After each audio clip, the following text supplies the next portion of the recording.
What's up, folks? Welcome back to TacticalTortoise. My name is Trevi, and today we're going to be doing something a little bit different. I have spent a lot of time over the last couple weeks talking about GT 2021. I did a whole video on the best and worst secondaries in the packet. I've also been doing a GT 2021 deep dive in the Advanced Tactics series. If you don't know about that, you can get access to it as a channel member or a patron. You can join at patreon.com/tacticaltortoise or get a channel membership at the link down below the video. And in that series, I do deep dives into Warhammer 40k tactics topics, several of which being how to play each of these individual missions, the best secondary objectives to choose, how those missions typically play out, the best game plans to pursue when you're playing those missions, all that kind of stuff. I have another video coming out within 24 hours of this video getting released, so if you join up now, you can get access to that immediately. But I have a lot of other thoughts about these missions, so what I wanted to do today is do some critical thinking about these missions in a little bit more of a laid-back format. So, ta-da! Here we have a tier maker of all of the GT 2021 missions. I'm going to go through all 9 of the Strike Force missions and rate them, give my thoughts on them, and their viability in a competitive format. We're basically rating them by balance, which might include some math. I'm mostly going to be referencing Goonhammer's balance math that they did on each one of these missions, and I will include a link to their article in which they talk about that down in the video description, and overall funness to play. Some of this tier list is going to be a little bit subjective, but I do think that there are some important things to talk about when it comes to these missions and their particular viability. So let's get into it, I guess. This is going to be a little bit more of a laid-back video, so grab yourself a drink.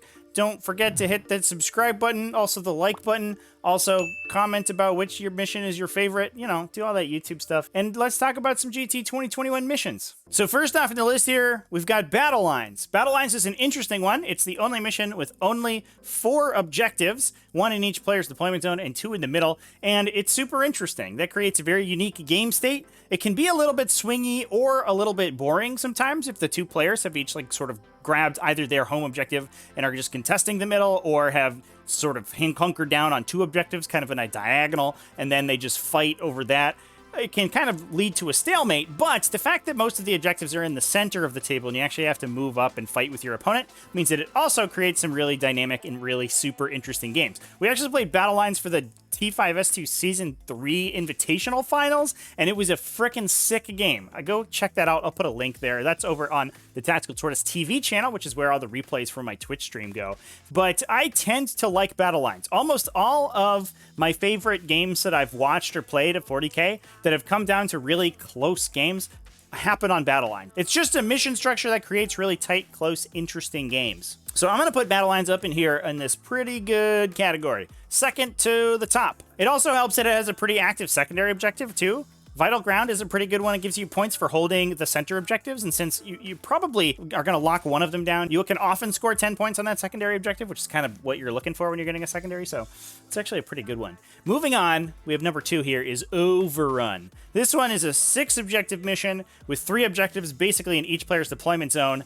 Now, first off, this is a long table edge mission, which has some drawbacks to it. These missions tend to be among the worst for first turn advantage. Because the long table edge deployments are very shallow, you don't have a lot of distance to withdraw into and play defensively. And even worse, Overrun is a hold 2 to score 5 mission, which I think is a very bad mechanic. It makes the games too swingy and it makes it too difficult to score primary objective points because your opponent can relatively easily contest 1 or 2 of your objectives, maybe shoot you off of one and deny all of your primaries, especially if they're the first player and have the first opportunity to move across the center of the table.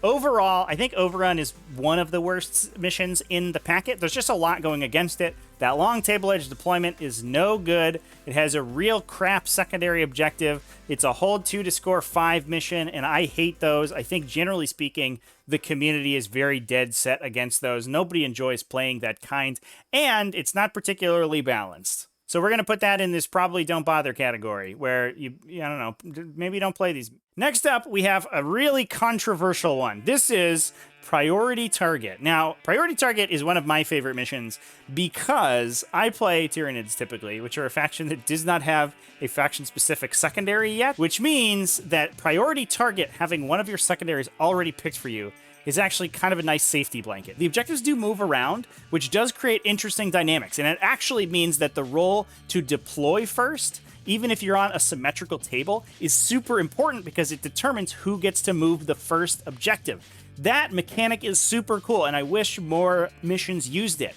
But after you move those objectives, you can pick one of them to be your priority target objective. If you take the mission-specific secondary, which you should always do on this mission, it gives you 3 points at the end of your return if you hold that objective. You should get 15 points easy peasy. There is a downside there in that this sort of removes a lot of interesting secondaries from contention in priority target because it's so easy. You just basically automatically get 15 points. You get a little bit of a bonus if you can hold your opponent's priority target objective, and I would like to see maybe the objective move to 2 points and then 4 if you hold your opponent's objective as well. Something like that I think could be interesting. Maybe incentivize like moving to the middle and holding the center objective. Maybe you can only get 2 if you hold your priority target. You get an extra 1 if you hold the middle and an extra 2 if you hold your opponent. Something like that to just encourage some more interactive play. Priority targets can kind of turn into a stalemate because you have 2 objectives probably in your deployment zone and you can score an easy secondary. But that does mean it's a high-scoring mission, and any of those factions that have a tough time with secondary objectives tend to be buoyed up. It's kind of the great equalizer. And also, obviously, both players have it, so it's not like it's imbalanced. You both have the same advantage. There's definitely some downsides to priority targets in that the secondary objective pick's really boring, but they are high-scoring, and it means that your other 2 secondary picks are that much more important. So I'm going to put it in the middle here. I think it's right sort of at the top of that middle category. I really love playing priority targets, and I would put it higher if it were up to me. But I do think that maybe there's some stuff that could change about this mission. Otherwise, it's definitely a good one to play. And because it tends to create these like interesting kind of defensive game states, it requires the players to move more aggressively to break out of that and gain an advantage in the stalemate, which I think is always super cool. Now, speaking of defensive game plans, we have Retrieval mission. This one has 6 objectives on the table, 3 on each side, but it's a short table edge mission, which means the rush distance between the deployment zones is even longer. The deployment zones, the edge of them is the same as it is in almost all of the missions. That changes a little bit if you play some of the corner missions, but you have a deeper deployment zone to hide back in, which means that you can play much more defensively. Now, Retrieval mission statistically is the most balanced mission in GT 2021. It is almost split 50-50 down the middle, go first versus go second win rate, which is awesome. It also has a playable, if a little inconsistent, secondary objective that requires your army to survive. It's kind of like to the last with extra steps, but it encourages that really defensive game plan, which means alpha strikes are not as powerful on Retrieval mission. That's one of the reasons that go first win rate is so much worse. And it creates these very interesting dynamics where, because both players have objectives almost in their deployment zone, they can play shadow operation secondaries like raise the banners high, and part of the meta game of Retrieval mission becomes this kind of mini game where you're trying to play the banners game better than your opponent is. If the first player can get up aggressively and contest the enemy banners, they'll get a leg up early, but the other player can come back later, and with that bottom round 5 scoring, if they can play defensively, they can get those extra 5 points at the bottom of round 5 in addition to breaking the first player's banners at the end of the game for the win. It creates these really super tight, super interesting dynamic end games, although the early and mid game in Retrieval mission tends to be a little bit boring because both armies are kind of just chilling and trying to make some little maneuvers to try to get around the sides. But overall, it's the most balanced mission. It's not the most interesting because it plays very defensively, but it creates very interesting game states, kind of like Priority Targets does, as we just talked about. I think if Battle Lines is the best example of kind of an aggressive mission where the players have to move forward aggressively to score points, Retrieval mission is the best example of a defensive mission. And for that reason, especially for the balance, I'm going to put it as the best mission in GT 2021, right at the top there. Boosh. Next up, we got a Scorched Earth. Now, Scorched Earth is what I think of when I think of like vanilla 40k. It's kind of missionary style 40k. It's a long table edge deployment. Both players set up on the table, and then they go into the middle and they fight. And that's it. That's the whole mission.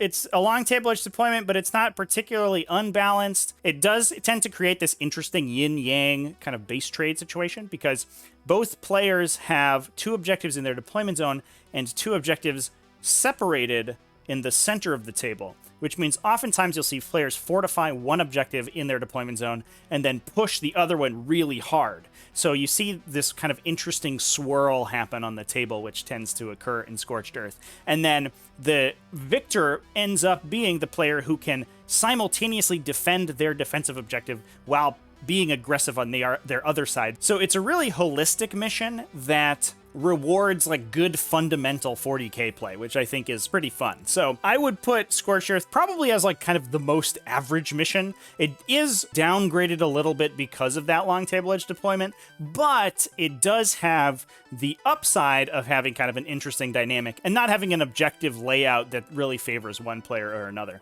The kind of central position of the two players' defensive objectives that are in their deployment zones means that they're often behind line of sight blocking terrain as well. So oftentimes you have a good way to score those objectives without having to expose your army to enemy fire. So that I think also helps the balance of the mission a little bit more. It does also have what I believe I rated as the worst secondary in Warhammer 40k. That docks at a couple points. We can't all be priority targets, I think, but oh my god, is the raised secondary super duper terrible. Woohoo! Moving on, we have another pretty mediocre mission. This is Surround and Destroy. This one is kind of the sister act to Scorched Earth. It basically swaps the position of the objectives where the two deployment zone objectives for each player are pushed out very far out to the corners, and the central objectives are pushed in instead. Now, the downside is where the side objectives are positioned, they're typically out in the open. There's not often a lot of terrain in the sides there, unless your TO or when you set up the table, you're setting up specifically to block line of sight to those objectives. And because they're so far out on the sides, that kind of leaves this dead zone in the middle of your deployment zone. So it tends to split armies in half, which makes for kind of not very exciting games. With the two central objectives in striking distance of each other, that also means that the player who can get into the middle and kind of cement their control in the center typically wins. So you often see this skewed a little bit more towards the first player, just because they often have the opportunity to move up aggressively, hold those middle objectives, put themselves in a defensive position in the center, and give themselves good angles on the second player's objective holders that are going to be running out to grab those side objectives. It makes very awkward game states. It never feels super clean, I guess, because of those really wide deployment zone objectives. Oftentimes primary objective points are scored by like one intercessor surviving a shooting phase on like one of the side objectives where your army's not positioned, and it's always kind of a feel bad. So while Surround and Destroy certainly isn't one of the worst secondaries in the packet, I really don't like it very much. I'm gonna put it in the center here. It's so similar to Scorched Earth, we could put it just below Scorched Earth. I would much rather prefer Scorched Earth in almost any situation. I think Scorched Earth is a better implementation of that style of mission.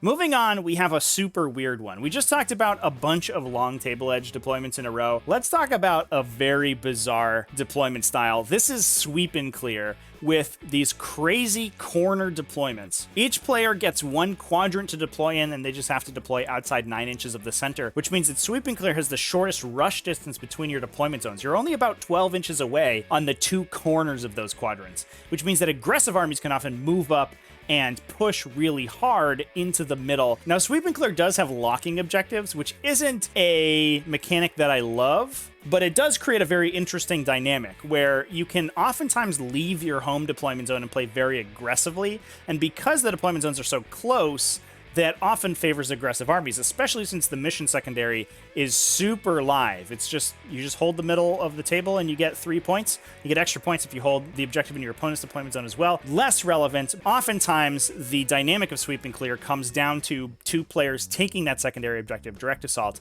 and trading units over the center, which makes it a very aggressive, very attrition-oriented game, and a really interesting one in my opinion. Now, the short rush distance between the deployment zones is counteracted a little bit by the depth of those deployment zones. So while your opponent can push very aggressively into your side of the table, you can back deploy really far. And if you're fast enough, you can oftentimes just corner deploy your whole army in a little tiny ingot in the back and then explode out from there all over the table. Armies like Tyranids or Eldari can do that really easily, and you often see them deploy very defensively on Sweep and Clear. So I don't think that Sweep and Clear is a perfect mission. I do think there are some instances in which it's kind of operates a little strangely, and there are some armies that are very bad at playing it, but I do think it's one of my favorite missions to play, and I think that the aggressive playstyle is a really interesting one on this mission. So I'm actually going to put it right up here in this pretty good category, right next to battle lines. Personally, I like playing priority targets a little bit more, but the priority target secondary being kind of so overwhelmingly good means that I can't in good conscience rate priority targets much better. Now, moving on, we have, I guess, a very infamous mission. This might be the community's least favorite mission. This is the Scouring. This has 5 objectives, but it is a hold 2 to get 5 points, hold 3 to get 10, which means that the objective becomes super duper swingy. If you can control the 2 objectives on your side of the table, that only gets you 5 points. But if you can hold down the center of the table or one of your opponent's objectives, you will not only get 10 points, but you'll also be getting 15 because by definition, you'll have more objectives than your opponent will. That means that oftentimes we see the Scouring decided by one real swingy turn. Maybe somebody spikes on saves or spikes low on attacks, isn't able to clear off one objective, and their opponent immediately gets an additional 10 points on primary objectives.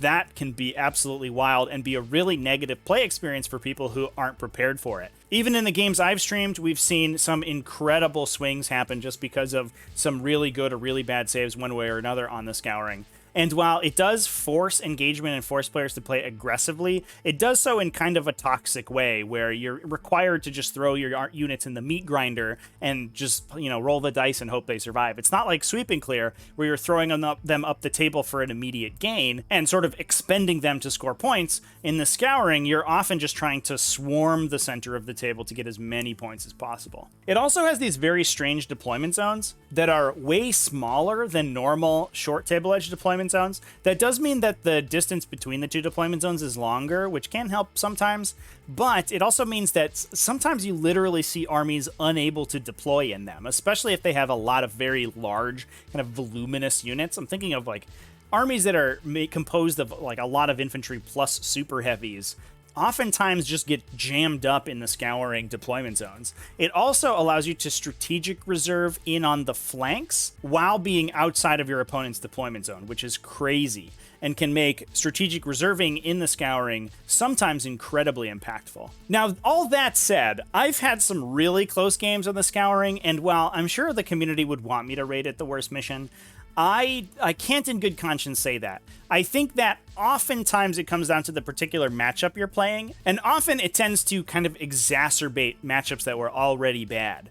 If a matchup was already tough for one player and they were going to lose out on attrition anyway, Scouring often just expedites that process, where because they're forced to play so aggressively, they just get ground up even faster and the game's over much more quickly. Whereas if you actually have a game of the Scouring between 2 very well-matched armies, Scouring can actually be one of the most interesting and tactical missions to play. So personally, I have some fond memories of the Scouring, and the games I tend to lose big on Scouring are games where I was probably going to lose the matchup regardless. So I don't see that as being quite as big a deal. Now, Scouring also is one of the worst ones for go first win rate because the first player gets the first opportunity to basically get up and nuke the opponent off of their objectives and potentially secure that center objective. Scouring can be really, really impactful for first player. They sort of get the first opportunity to spread out around the board, and the second player has to react before they lose 15 points, which means the second player often has to act overly aggressive in order to not give up a bunch of points on primary objective. That's not the case for every matchup, and I think in the Scouring more so than the next mission we're going to talk about, but it is still something to keep in mind. So let's put the Scouring back here. We're going to put it below Overrun. Not the worst mission, but certainly pretty far down there. That moves us to the worst mission in Warhammer 40k, at least GT 2021 Strike Force games. That is Vital Intelligence. Vital Intelligence is certainly, I guess, the most experimental mission out of the entire packet. It has kind of a litany of special rules around it that all Voltron together to create kind of an extremely negative and toxic game experience. First off, it has locking objectives. So if you hold an objective at the start of your turn, you'll hold it permanently until your opponent comes and takes it on subsequent turns. In addition, it's also a very weird corner deployment. They didn't use the same corner deployment style as priority targets. It has its own measurements, which means you have to measure it custom every time, which is sort of annoying. I think they could have just used the priority targets deployment and it wouldn't really have changed anything, and it probably would have been fine. It might have actually improved the mission a little bit because you'd have more objectives closer to each deployment zone. In addition, it's also a hold to score 5 mission, rather than hold 1 to score 5 and 2 for 10. We're seeing a little bit of a theme at the bottom end of the spectrum here, where these hold 2 to score 5, 3 for 10 missions tend to favor the first player and also tend to be very swingy, which puts them right at the bottom of the list. Now, Vital Intelligence is the worst for that. That's because while you do have to hold 2 objectives in order to score any points on primary, you only have 1 in your deployment zone, which means you are required to move out on the table in order to score any primary objectives at all.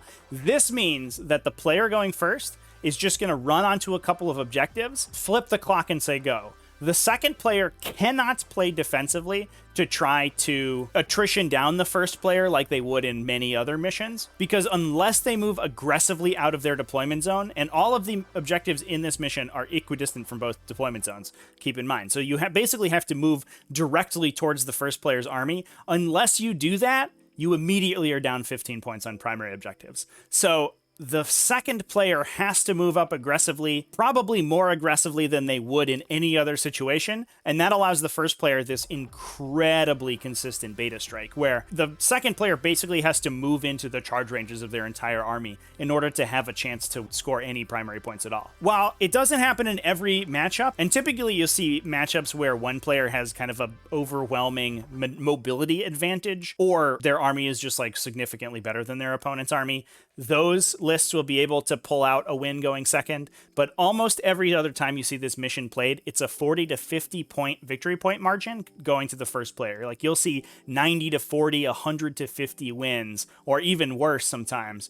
And almost every time it's because the player with that huge margin went first. So they'll move up. They'll start scoring small points early, but because they just kind of snowball this attrition lead, because the second player is forced to move up into the middle to stop them from getting this huge spike of points, then they can ride that into a huge win. So Vital Intelligence, like I said, worst mission in GT 2021. And I'm going to get on my soapbox here a little bit. While I think any of the other missions in the packet are probably fine to play, I think if you're a tournament organizer, you should not be putting Vital Intelligence in your lineup. Full stop. Literally don't do it. You have control over the missions that you play. Do not play Vital Intelligence. It's kind of insulting to the players who are going to your event that most of the matchups in that round that you play Vital Intelligence are going to be decided immediately on that roll to go first. If you're looking to practice for events and Vital Intelligence is potentially in the pool, I would definitely consider playing through it once or twice because the mechanics of the mission are so weird. But after that, I wouldn't really dedicate any of your practice time to it. It's so much of a non-mission in so many matchups that like it's not even worth playing, really. In this tier list, we can see some themes arise. Like I mentioned before, I put all of the hold 2 to score 5 missions at the bottom of the list. These, like I said, tend to be very swingy. They tend to not really function as other missions do, which isn't in itself a bad thing, but they do so in a way that doesn't really make the GT 2021 format any better. And interestingly, because every deployment style got one of these style of objectives, that means that cutting them out of the packet leaves you with the same distribution of corner versus long table edge versus short table edge missions. That means that you could cut Overrun, Scouring, and Vital Intel from the packet entirely, make it a D6 roll-off, and still like run 6-round events with just those missions. And your events are going to be much more balanced and much more interesting to play for everyone. These are missions that I think people were hoping to see revised or replaced in GT 2021, and instead, Games Workshop did literally nothing and just changed some secondary objectives and resold the book for some reason. And given that we have basically a full year and a half experience playing these missions, I think it's probably safe to say that we can probably just stop playing them as a community. I don't think anybody really likes Scouring or Vital Intelligence. Overrun, like you could take it or leave it, but those two especially are just nobody's having fun with those missions. These other ones, though, these ones are pretty good. And I think a mission format that just used these 6 would probably be super fun to play. So if you're a tournament organizer or you're looking to get some practice games in, certainly consider removing these 3 from your lineup and definitely focus on these ones because they tend to create the most interesting game states and be the most tactically engaging missions to play. Anyway, that's all I have to say about these GT 2021 missions. I just wanted to cap off all of my talking about GT 2021 with a little bit of a holistic look at all of the missions together. And with that, I'd like to thank everyone who is a member of the YouTube membership or the Patreon. All of you are awesome. You help support the channel, and I really appreciate you for it. And I'm going to go ahead and wrap up the video there. So remember to keep it classy, folks, and have happy wargaming.